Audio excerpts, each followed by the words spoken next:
이 법회에 동참하신 우리 불자님들, 불보살의 가호가 있기를 심축드립니다.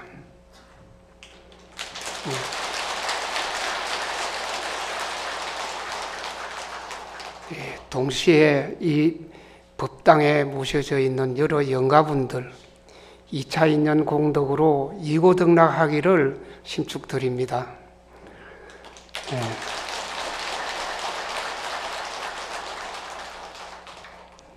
제가 오늘 해야 할 법문은 화엄경 10지품입니다. 이 화엄경 10지품은 한 권, 단권경으로 될 수 있을 정도로 방대한 경이고, 동시에 화엄경의 근본이라고 해도 과언이 아닐 정도로 방대한 겁니다. 십신, 십주, 십행, 십해양, 십지, 덩각, 묘각, 이런 52위 점차지요. 이 십지가 근본으로 삼아서 더 자세하게 펼쳤다고 보면 되겠습니다. 그래서 예로부터 십주, 십행, 십해양이라는 이 사면하고 십주를 화엄경의 근본 가르침으로 삼아서 연구하고 수행하는 것을 중요하게 여겼더랬습니다. 제가 작년에도 이 십지품을 이야기를 했더랬습니다. 작년에 이야기하고 난 뒤에 주지스님한테 저 그래 이야기를 했습니다.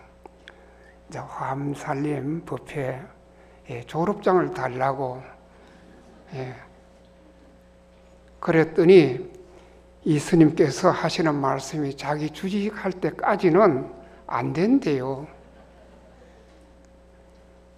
근데 이 마음 약한 사람이 마음 약해가지고 그놈의 대답 소리만 안 했으면 되는데 소리 한 번 한 인연으로 이 이 추운 때에 서울에서 이까지 내려왔습니다.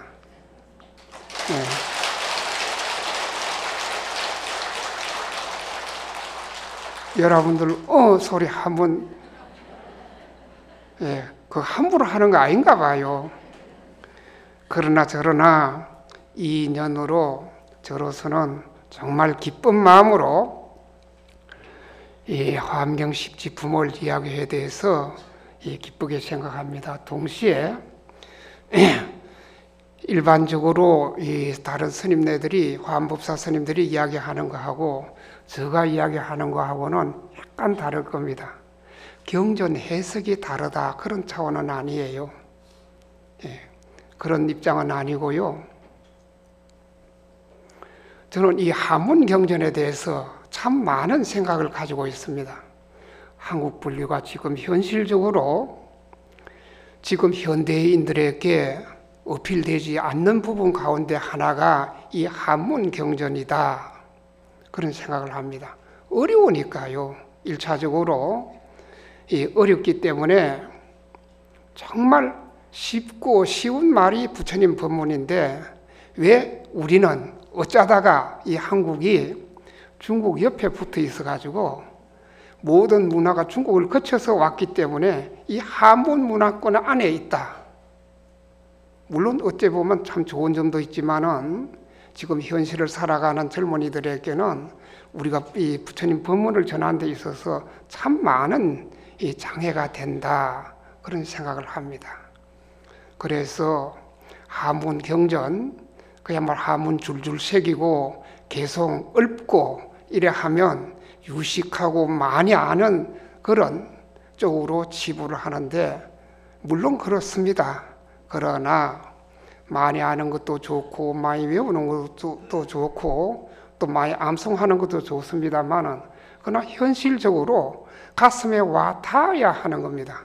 부처님 법문이라는 것은 만약에 부처님 법문 아무리 고묘하고 좋다 손치더라도 감동을 해야 되고 그 감동이 바로 무엇으로 연결되어야 하느냐면 실천으로 연결이 돼야 하는 겁니다. 감동받지 않고 실천되지 않는다 그러면 그것은 일차적으로 그 법을 전하는 스님네에게 문제가 있다. 저는 그런 생각을 합니다. 그래서 정말 한국 불교 우리 스님네들의 역할이 얼마나 크다는 것을 절감하고 있습니다. 저는 조금 전에도 우리 어느 스님한테 이야기를 했는데 이 불교라는 것은 어떤 것인가? 몇 억 톤 되는 다이아몬드를 한 카레트 두 카레트가 아니에요. 뭐 째째하게 뭐 한 카레트 두 카레트 이것 가지고 놀 정도가 아니에요. 아마 여러분들 뭐 손에 한 카레트 두 카레트 막 있어도 뭐 자랑 삼아 이래 보이고 싶을 텐데 천만의 말씀 불교란 것은 몇 억 톤 다이아몬드예요.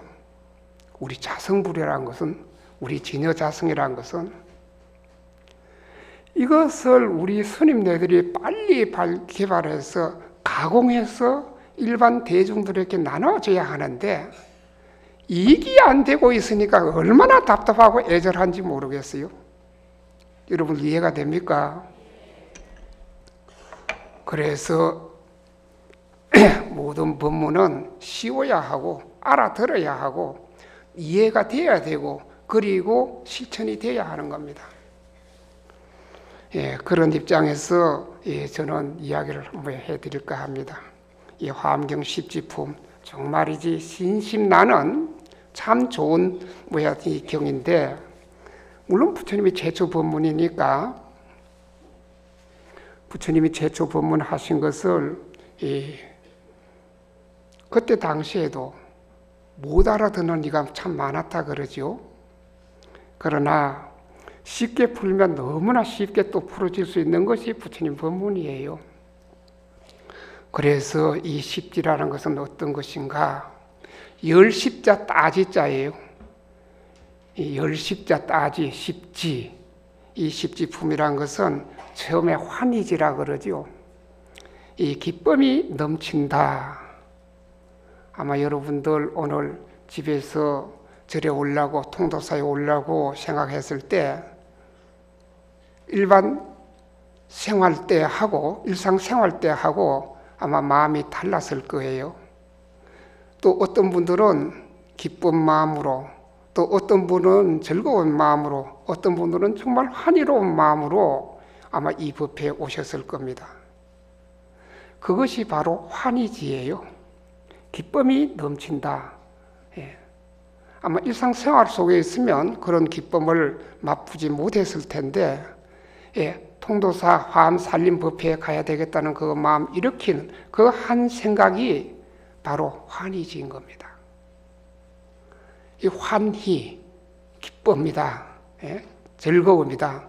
우리가 우리의 욕망을 충족시켜서 일어나는 기쁨하고 법문을 듣겠다, 절에 가서 수행해야 되겠다, 기도해야 되겠다, 참선해야 되겠다, 다란히 해야 되겠다, 간경해야 되겠다 하고 했을 때 일어나는 한마음하고는 아마 차원이 다를 거예요.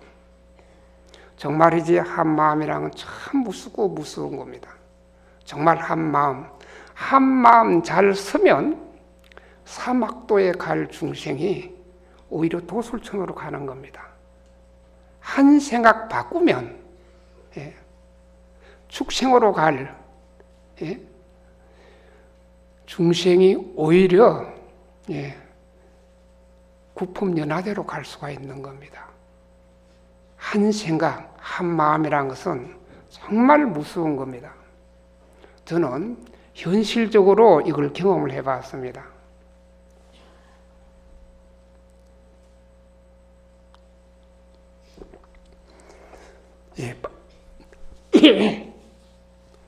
팔공산에 보면 조그마한 절이 하나 있습니다.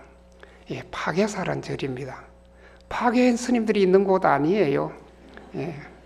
잡을 파자 신의 개자를 쓰는 파괴사란 절인데 천년고찰이에요. 저 방 바로 옆에 어떤 스님이 계셨느냐, 노스님이 한 분 계셨는데 82살이었어요. 물론 저는 20대 후반이에요. 그런데 이 스님 겨울이 되면 세수를 안 해요. 모욕을 안 해요. 물론 예불도 못 하시고 당신 방에 계세요. 물론 공양은 큰 방에 오셔서 하는데 당신 그 조그마한 투가리에다가 된장에 끓여가지고 방에서 끓여요. 그래서 그거 들고 오셔서 공양하시고 이러는 분인데 그 방에 들어갈 수가 없어요. 왜? 냄새 때문에. 아무리 어린 행자한테 그 방에 들어가 청소 좀 하라 그래도 안 하려고 그래요. 예. 그런데 이 스님 산에 가서 직접 나무 해가지고 자기 방에 군불을 떼요. 겨울 되면 저 방에는 행자들이 와서 불을 떼주는 사람이 많이 있는데 그 방에 떼주라 그러면 안 떼주려고 그래요. 그러나 저러나 어느 겨울날 조금 오후 한 2시쯤 돼서 따뜻할 때 했을 때 제가 큰 솥에다가 물을 많이 끓여가지고 그러고 이 행자들한테 그걸 들고 오게끔 하고 노시님 방에 큰 다락을 하나 갖다 놔놓고 그날은 스님에게 모욕을 시켜드렸습니다. 방 안에서. 물론 삭발도 해드렸고요. 그리고 나니까 마 됐다. 이게 인사예요. 물론 인사 받으려고 모욕시켜드린 것도 아니지만은 그래서 그 모욕이 끝나고 난 뒤에 참 불행하게도 한 달 좀 지났나 이 스님이 치매가 왔더랬습니다. 그런데 이 스님 제가 별명을 지어드렸습니다. 뭐라고 지어드렸느냐? 오무노장님. 5가지가 없는 상자 없고 절 없고 당신 무식하고 돈 없고 신도 없고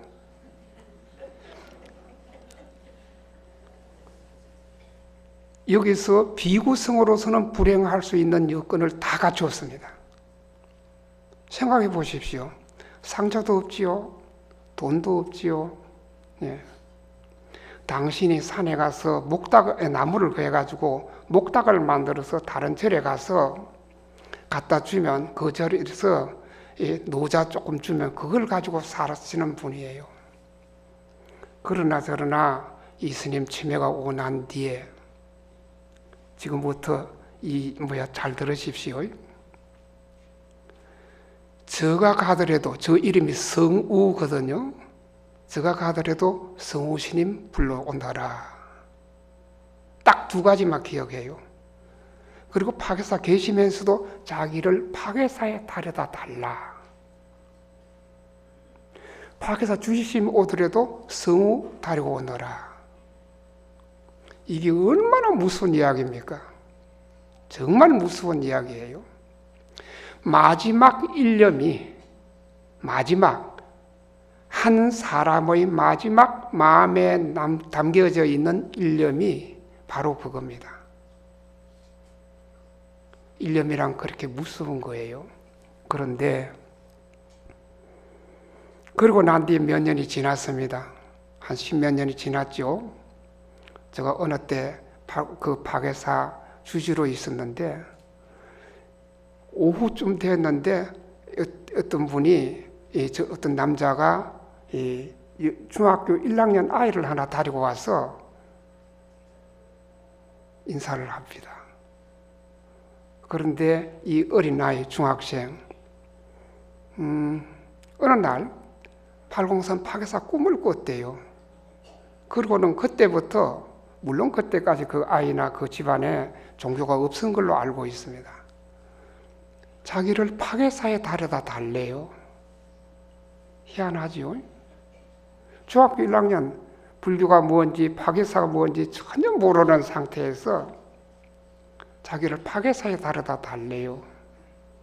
그래서 그 아이가 파괴사를 왔다 그래요. 그 아버지 되는 사람이 소문을 이것저것 물어 염탐을 해가지고 그래서 파괴사에 찾아왔다면서 그리고는 그 아이가 하는 말 아버지는 집으로 가 그래요.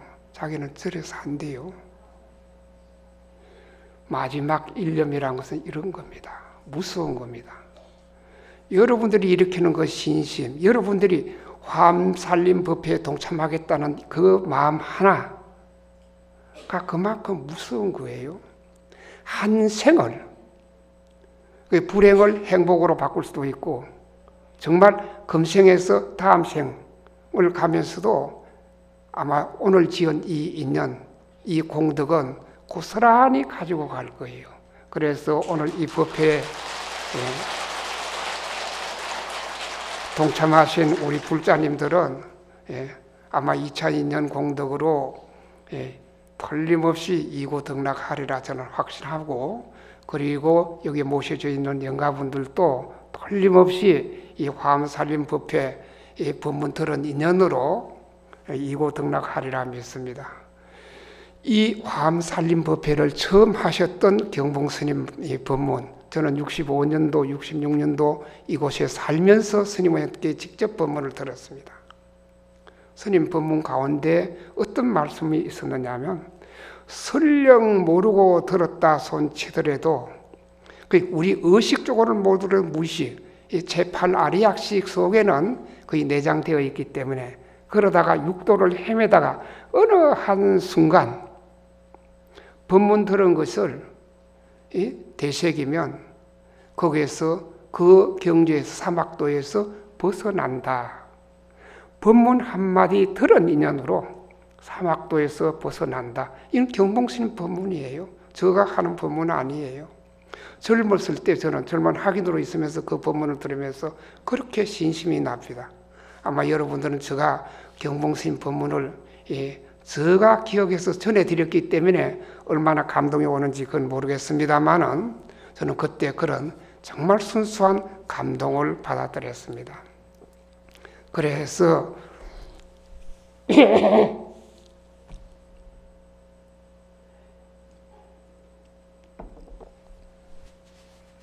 이 환희지를 느낀다.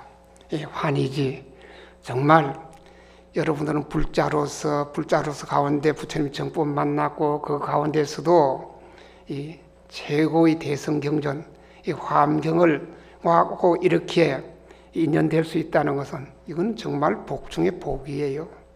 아무나 하고 누구나 하고 그렇지는 않습니다. 정말 선건을 지은 분들이 이 화엄법회에 동참할 수 있다, 저는 그런 생각을 합니다. 저 이야기가 너무 길었지요. 그러나 저러나 십지품 서장을 갖다가 잠깐 읽어드리겠습니다. 보살의 복과 지혜와 도를 돕는 일을 두루 갖추어 중생을 이롭게 하되 다할 데가 없고, 이 보살이 하는 행, 복과 지혜, 우리가 수행을 하면 지혜가 일어나게 되어 있습니다. 수행을 하면 아마 틀림없이 여러분들도 경험해 보셨을 거예요.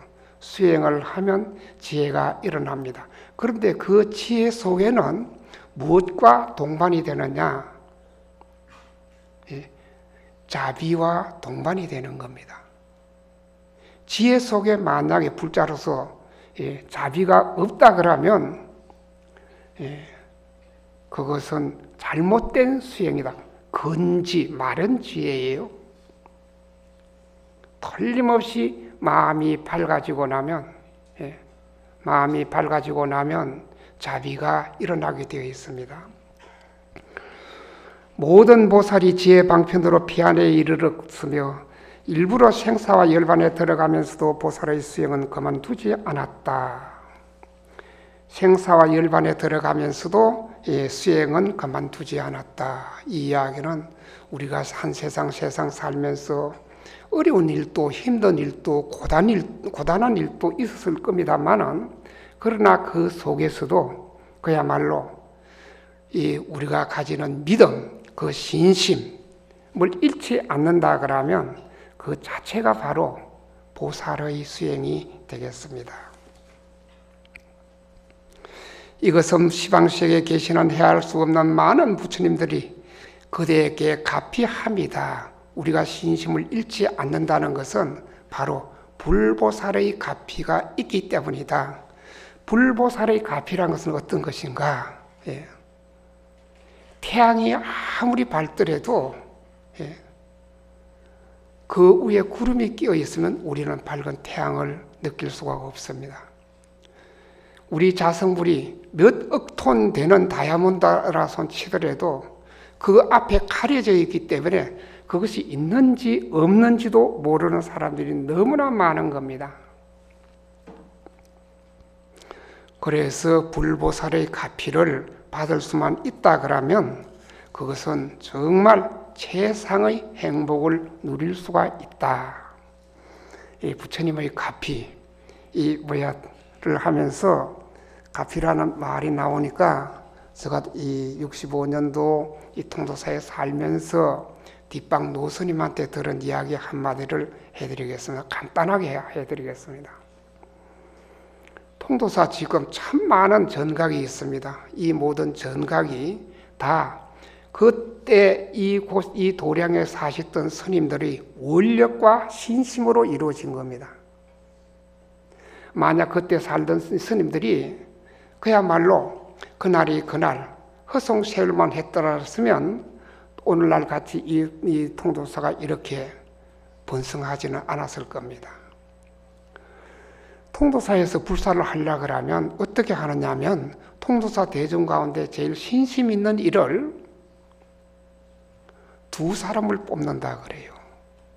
그래서 기도 입제일은 같은데 해양일은 다르다고 합니다. 기도 만약에 3일, 7일, 21일, 100일, 1000일, 만일 이렇게 하면 해양일이 정해지는데 왜 해양일이 다르냐? 기도 장소는 바로 이 대웅전. 한 사람은 대웅전에서 하고 한 사람은 경남 밀양군 산내면 원설이 석굴사란 절이 있습니다.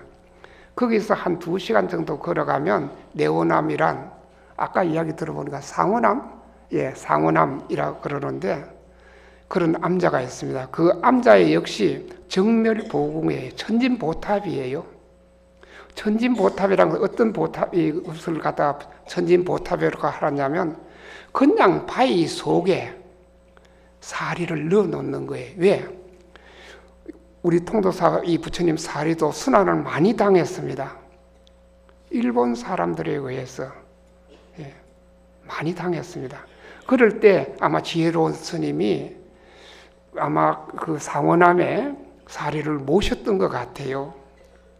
그런데 한 스님은 상원암에서 한 스님은 통도사 대웅전에서 기도를 해서 서로 서상이 이어져야 서상이란 말 아시겠어요?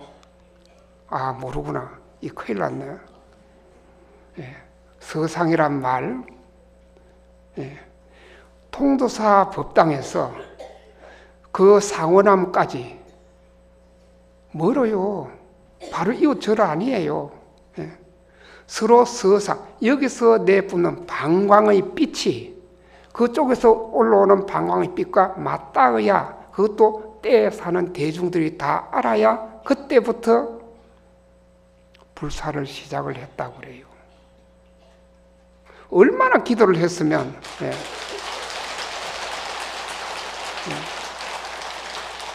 얼마나 기도를 해야 그 서상이 맞닿도록 하겠습니까? 그런 청정한 믿음 그리고 돈독한 신심으로 그 바탕 위에서 통도사의 전각 하나하나가 다 불사가 이루어졌다고 생각한다 그러면 아마 여러분들 통도사 산문에 들어오면서부터 집에서 나오실 때의 그 발걸음보다도 또 다른 것을 느꼈을 거예요. 만약에 그런 기분을 못 느끼셨다 그러면 염불 좀 더 하시고 기도 좀 더 하시고 신심 좀 더 키우셔야 될 것 같습니다. 그래서 불보살의 가피라는 것은 그렇습니다. 그렇게 기도해서 성취하고 난 뒤에는 그것을 불보살의 가피 또는 불보살의 위실력 그렇습니다. 아마 이 자리에 계시는 분들 그런 걸 느낀 본 분들이 계시는지 안 계시는지 모르겠습니다만은 외람되게 부탁 하나 드리고 싶은 것은 여러분들이 금생에 부처님의 정법 만났고 또 통도사 같은 천몇백 년 고찰을 만났고 이 인연으로 정진하셔서 기도하셔서 그런 불보살의 가피, 그 가호를 입으신다 그러면 아마 여러분들은 금생에 사람으로 태어난 보람 가운데 최대의 보람이 아닐까, 저는 그런 생각을 합니다.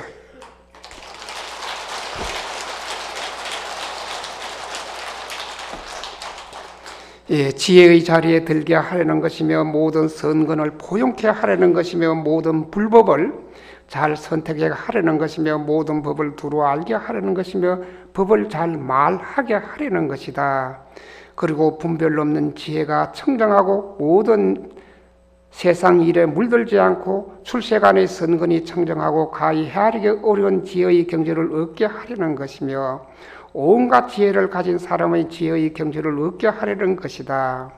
또 보살의 십지의 처음과 나중을 얻게 하려는 것이고 보살 십지의 차별된 모양을 사실대로 말하게 하려는 것이다. 그래서 보살이 행하는 십지의 일은 가장 높아 부처님의 근본이시니 드러내고 분별하여 해설하기는 가장 드물고 너무 어렵다. 이 환경에서도 이렇게 너무 어렵다고 말씀을 하셨습니다. 그러나 이때까지는 제가 쉬운 말로 했지요. 대답 아무도 안 하네. 어려워요?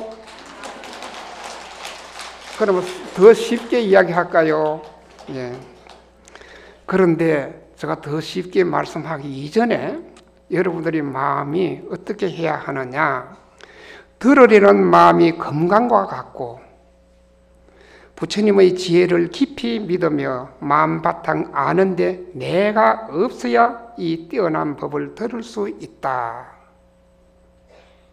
이 구절은 한번 따라 하십시오. 들으려는 마음이 금강과 같고 부처님의 지혜를 깊이 믿으며 마음바탕 아는데 내가 없어야 이 뛰어난 법을 들을 수 있다. 예, 어떤 분은 3일 기도했는데도 부처님의 가피를 입었다. 어떤 분은 21일 했는데도 가피를 입었다. 그런데 어떤 분들은 100일 했는데도 가피를 입지 못했다. 어떤 분은 1000일 했는데도 가피를 입지 못했다. 그런 이야기를 가끔 듣습니다. 들을 때마다 안타까운 것이 방법이에요. 기도하는 방법. 기도 이야기하면 기복불교만 조성한다 그러는데 그것은 정말 불교를 모르는 분들이 하는 이야기예요. 모든 것은 기복에서 시작이 되는 겁니다. 그 속에 보리의 종자가 숨겨져 있는데도 불구하고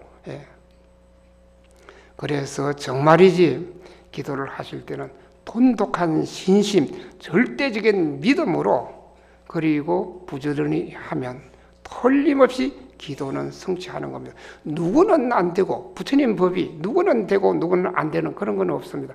햇볕이 내려 쪼일 때 도둑놈한테도 햇빛은 밝게 비춰지는 거예요. 소나 말이나 닭에도 햇빛은 그대로 밝게 비춰지는 거예요. 착한 사람에게도 물론. 그렇기 때문에 이 신심, 정말 돈독한 신심만 있다 그러면 불법의 진여의 문을 열 수가 있는 겁니다. 가피가 그대로 이루어질 수가 있는 겁니다.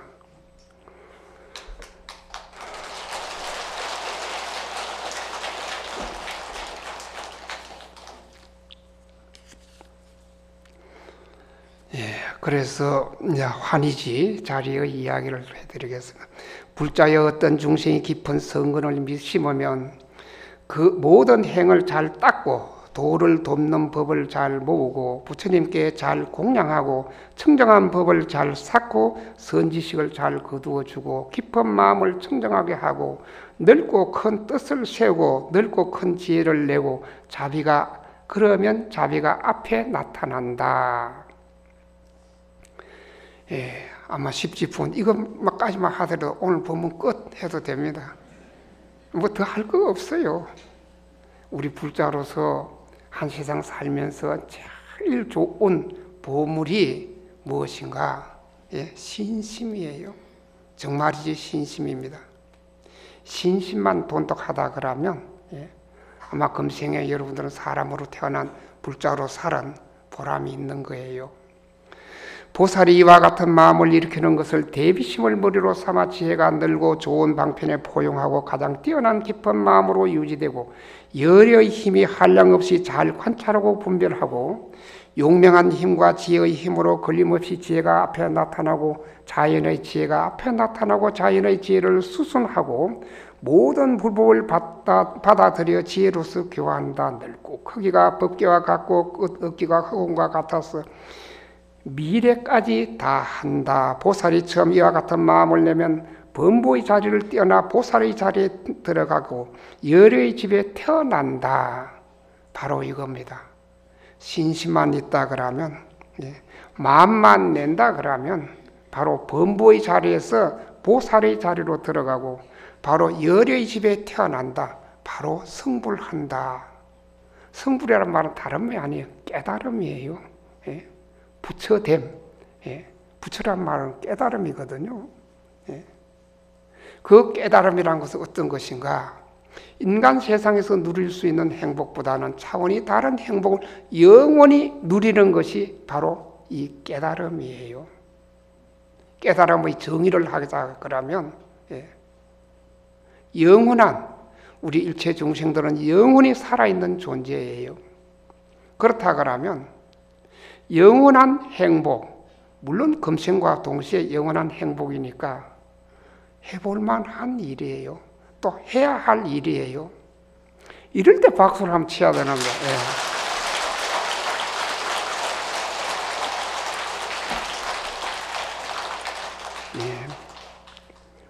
보살이 법을 얻고 보살이 처소에 머물려 과거, 현재, 미래가 평등한 데에 들어가서 열의 종자 가운데 반드시 최상의 보리를 얻을 것이다. 보살이 이와 같은 법에 머물면서 보살이 환희지에 머물렀다고 하고 움직이지 않은 법과 서로 응하기 때문이다. 보살이 환희지에 머물면 여러 가지 기쁨과 청정한 신심과 즐거움과 법열과 기쁜 경사와 용맹과 다툼이 사라지고 시끄러움이 없으며 인욕의 덕을 성취한다. 보살이 환희지에 머물며 부처님을 생각함으로 기쁘고 이 법을 생각함으로 기쁘고 보살을 생각함으로 기쁘고 보살행을 생각함으로 기쁘다. 청정한 바람이를 생각함으로 기쁘고 보살의 자리가 뛰어남을 생각함으로 기쁘고 깨뜨릴 수 없음을 생각함으로 기쁘고 여력에서 중생 조화함을 생각함으로 기쁘고 중생들이 이익을 얻는 것을 생각함으로 기쁘고 모든 열의 지혜와 방편에 들어감을 생각함으로 기쁘다.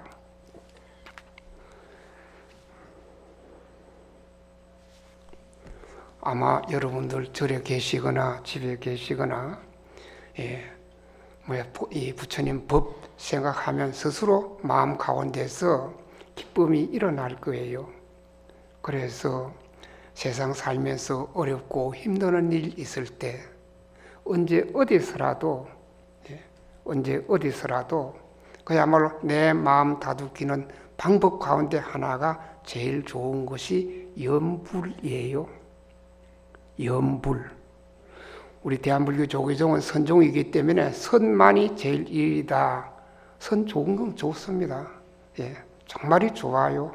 그러나 제가 불자로서는 이 염불이 생활 속에서는 아주 좋을 겁니다. 왜? 어렵고 힘들 때, 어렵고 힘든다는 이 생각에 끌려가지 말고 그 마음에 괴로워하지 말고 바로 그때 뭘 하느냐? 평소에 하던 염불, 관세음보살이건 지장보살이건 나무아미타불이건 어느 건든지 상관이 없습니다. 가만히 앉아서 하는 거예요. 가만히 앉아서 하기 시작하면 마음도 가라앉고 그 마음이 조용해지고 나면 나중에 기쁨이 오히려 일어나게 되어 있습니다. 그래서 번뇌적 보리라고 하는 겁니다. 괴로움 그 당처에 바로 진여자성이 있는 겁니다. 괴로움을 떠나서 진여자성이 있는 것이 아니에요.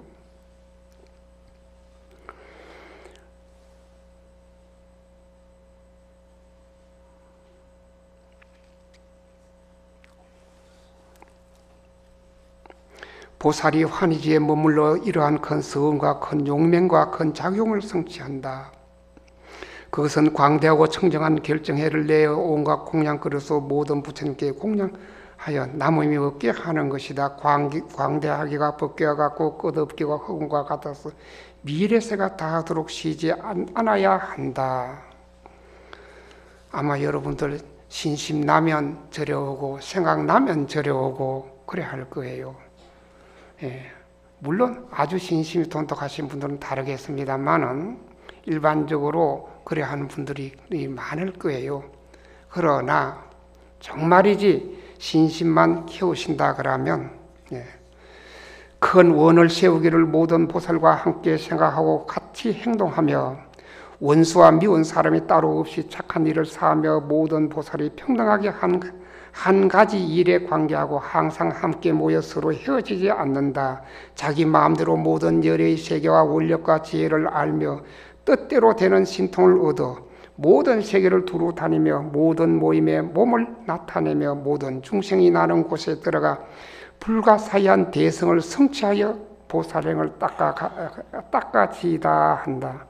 광대하기가 법계와 같고 끝없기가 허공과 같다. 미래세가 다하도록 쉬지 않는다. 예.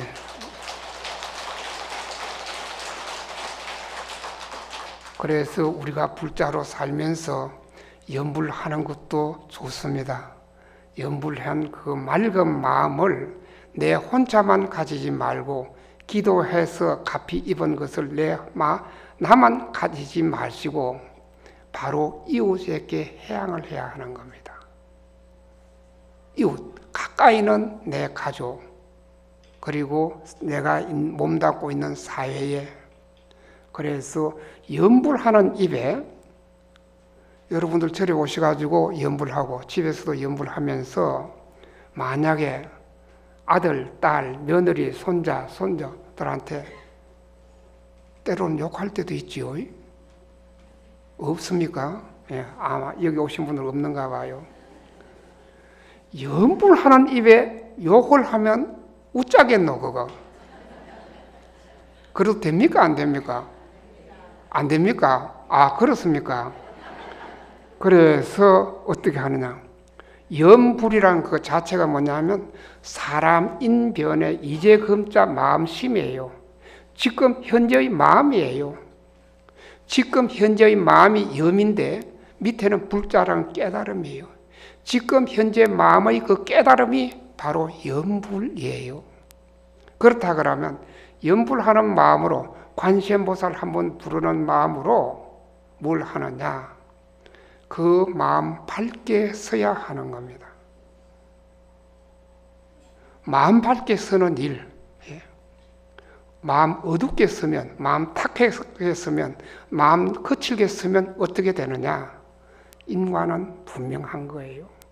인과라는 것은 캄캄한 밤에도 관역을 분명하게 맞추는 겁니다.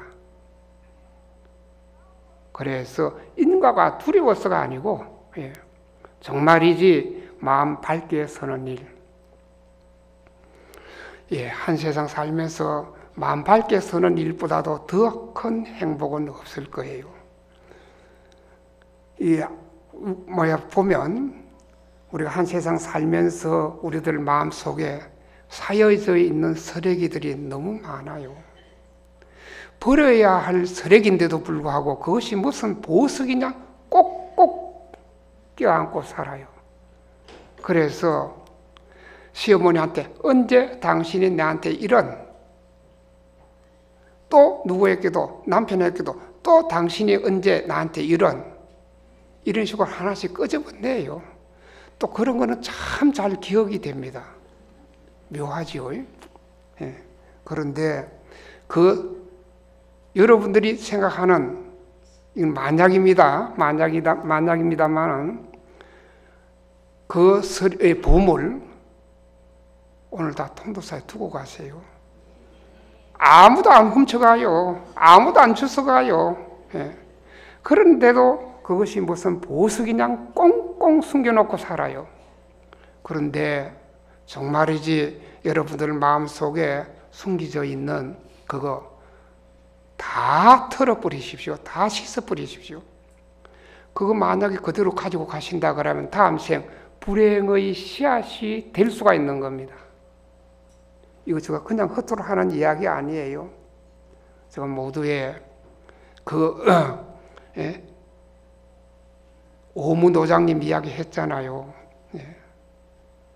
마음속에 묻어두는 것은 다 다음 생에 내가 대받아야 할 그런 거예요. 그래서 한순간 한순간이라도 마음을 밝게 쓰고 그리고 마음을 따뜻하게 써야 하는 겁니다. 여러분들이 마음 따뜻하게 쓰면 아마 여러분들 스스로 기쁠 테고 여러분들이 가족도 더 기쁠 테고 여러분들이 만나는 사람마다 다 좋아할 거예요. 저녁 굶은 시어머니란 말이 있죠. 들어보셨어요? 예. 안 들어보신 줄 알고 나는 했는데요. 예. 저녁 굶은 시어머니 같이 빼틀고 앉아가지고 있어 봤자예요. 마음 활짝 열어가지고 밝게 쓰고 그래 하면 누구나 다 우리 할머니, 우리 할아버지하고 다 좋아하는 겁니다. 그러면서 이 마음 밝게 쓰되 마음을 따뜻하게 써야 하는 겁니다. 마음의 조화는 무궁무진해요. 끝이 없어요. 아무리 써도 끝이 없는 것이 우리 마음의 조화예요. 그래서 마음을 따뜻하게 쓰는데 오늘 이곳 다녀가시고 난 뒤에 집에 가셔서 꼭 해야 할 일, 여러분들이 제일 소중하다고 생각하신 분에게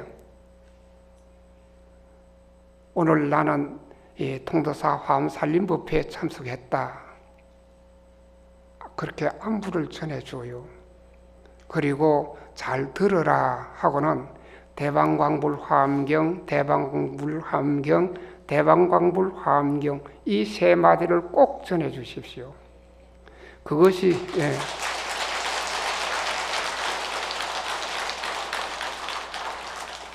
그것이 그런 그분들에게 보리심을 심어주는 일이요, 여러분들이 보시하는 일이에요. 그것이 바로 공덕 짓는 일이에요. 그것이 제일 좋은 불공 가운데 하나일 거예요. 그래서 따뜻한 마음, 그리고 멀리 계시는 분에게는 전화로 하세요. 전화로 하세요. 솔직히 우리가 우주보다 더 큰 마음을 가지고 있으면서도 좁쌀보다 더 적은 마음을 쓰면 좁쌀 영감쟁이하고 그렇게 이야기 듣죠. 그래서 어린이 마음을 쓰면 어린이 같아요. 어른 마음을 쓰면 어른이 되는 겁니다. 행복한 마음을 쓰면 행복한 마음을, 행복을 누리고, 또 불행한 마음을 쓰면 스스로 불행해지게 되어 있습니다. 그런데 이건 입에 담으면 안 되는데, 축생의 마음을 쓰면 다음 생에 축생이 돼요.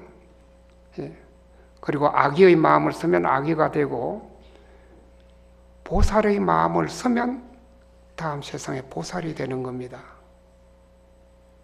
그것보다 더 부처의 마음을 쓰면 부처가 되는 거예요.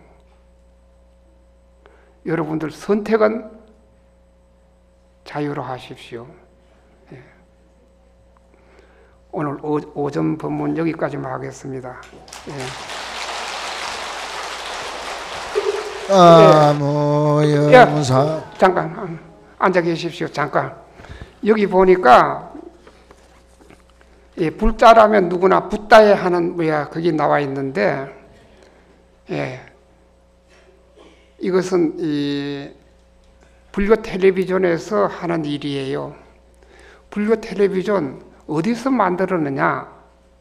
기억하시는 분들 계세요? 통도사에서 만들었어요. 다른 데서 만드는 게 아니에요. 통도사 23년 전에 주지를 했던 태영 스님이 원력을 가지고 정말 미디어 포교를 해야 되겠다는 그런 큰 원력으로 이 일을 시작을 했습니다.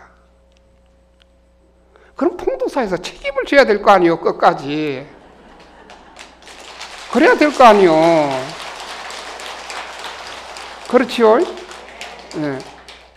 불교 텔레비전 지금 22년 됐습니다만은 우리나라뿐 아니고 세계 각국에 다 방송이 되고 부처님 말씀 전할 수 있는 도구로서는 이보다 더 좋은 것이 없어요. 제가 어느 때 합천 해인사에서 그때 당시에 법전 종정 스님한테 그런 말씀을 했습니다. 이거 녹음하지 마. 녹화하지 마, 참. 나 그거요. 예.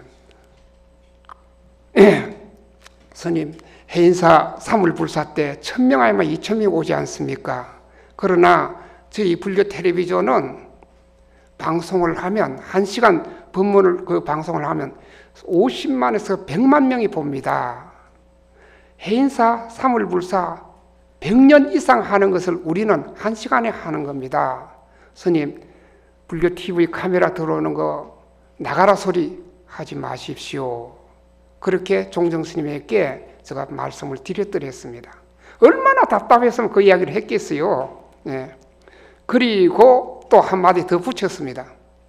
만약에 스가모니가 한국을 오신다 그러면 제일 먼저 저를 찾아올 겁니다.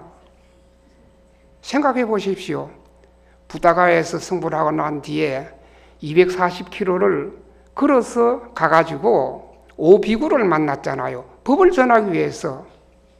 만약에 스가모니가 한국 오시면서 저를 찾지 않는다 그러면 그것은 바보 아니면 가짜 스가모니입니다. 그렇게까지 이야기를 했어요. 그런데 이 불교 텔레비전 어느 한 사람이 해야 할 일이 아니에요. 스님과 동시에 우리 불자들이 다 같이 해야 할 불사예요. 그래서 이 붓다에 아마 이거 하나씩 다 나눠 드렸는지 모르겠는데 참여를 해주면 좋겠다는 말씀을 드립니다. 그리고 오후 법문, 오후 2시부터 제가 할 텐데 오후 법문 잘 들으시면 다이아몬드 한 섬을 얻을 거예요.